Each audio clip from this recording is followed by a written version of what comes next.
Greetings! I am Herbert Erpaderp, and today I'm playing some World of Tanks. I thought I would try something a bit different, and instead of just cutting together some moderately amusing moments, I'm going to show an entire game. In this battle, I'm driving the glorious KV-5, in case you couldn't tell. Obviously I'm no super unicum, I'm not even a good player, but I've found the trick to playing the KV-5 is just to not give any fucks. This tank moves relatively quickly for something as heavy as it is. The speed and weight is probably the best thing about it. My favourite thing to do in the KV-5 is to ram, and I doubt I'm alone there. Ram kills are satisfying in any vehicle, but especially so in the KV-5.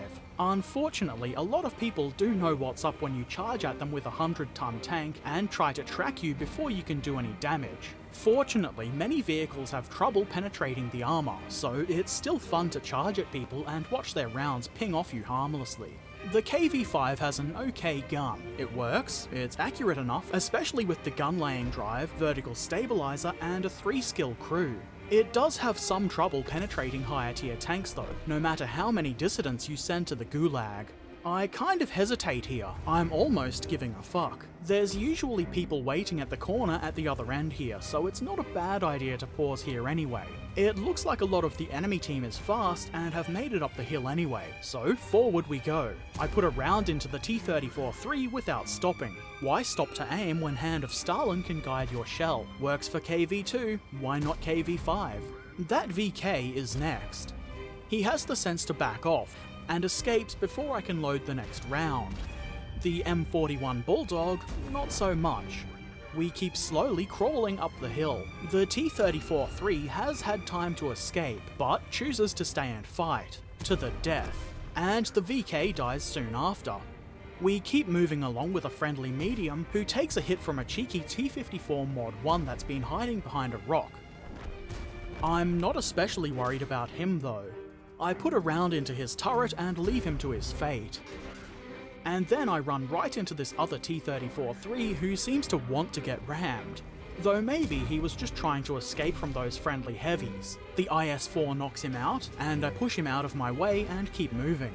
Unsurprisingly, the KV-5 can pick up a lot of speed going downhill. I'm hoping there's an enemy waiting around the corner for me to plow right into. Sadly, that isn't the case. But it does seem artillery can see us. The correct solution here is to not give any fucks and keep moving forward as fast as possible. It's also not a bad idea to avoid driving in a straight line, but that slows you down, and it's almost like giving a fuck. At any rate, we still have the repair kit and the crew has good repair skill, so if we do get tracked here, it won't be for too long. Just as I'm starting to think maybe the entire enemy team has fled in terror before the oncoming Soviet heavies, a Jagdpanther is spotted. Stalin smiles upon me and I put a round into him and keep moving, because I know he will die before I can reload anyway. The hill starts getting steeper, and because of that bastard gravity, we slow down. Then artillery strikes. In response, I choose to waste a shell firing at the ground because I'm a dumb. And then for some reason I get impatient and waste the repair kit on the tracks. I don't know what the reload time on that M44 is, but it will eventually be able to fire again, and he's probably still aiming at me. I know he's somewhere in front of me, and I'm really hoping the IS-4 doesn't get the chance to shoot him first. And there he is.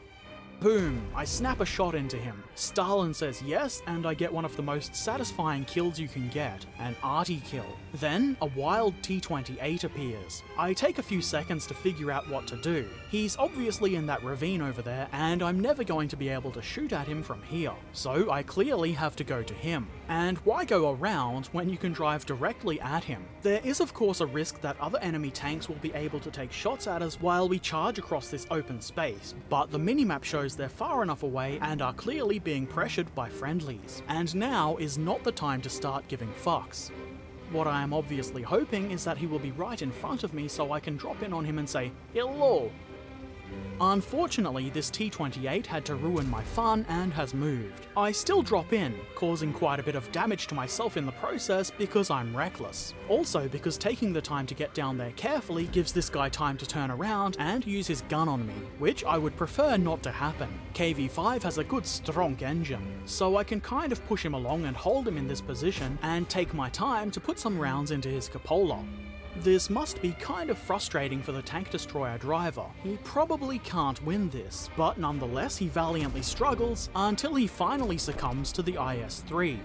I will admit to being a little bit disappointed that I didn't get the kill, but I got most of the damage and that's what counts. A quick look at the end card and we can see that I did okay. I got a bunch of credits because that's what KV-5 does. It prints credits. I also got quite a bit of XP, not that it's especially relevant for this tank. The XP is so high because of some mission I don't care about. I got top damage with almost 3,000, which for me is pretty decent, though it's by no means the most amazing damage ever. People who take being good at World of Tanks really seriously will probably roll their eyes and have some snarky comments to say, or they would if they could make it this far into the video without their heads exploding. We can see I only missed 2 shots, which is nice considering I fired 2 shots at nothing, and most of my shots were fired on the move. Only 2 failed to penetrate, which is a little bit surprising. I must have sent enough dissidents to the Gulag to make Stalin very happy indeed. After resupply and repair costs, I'm left with a little bit over 77,000 credits, which is nothing to sneeze at, and thus concludes my no fucks giving adventure in the KV-5. I had fun. Let me know what you think in the comments below. Did you enjoy this video? Do you, for some reason, hate the KV-5? Unless you can make them entertaining, comments about the graphics quality will probably be ignored. I played this game on low settings because of an acute lack of GPU.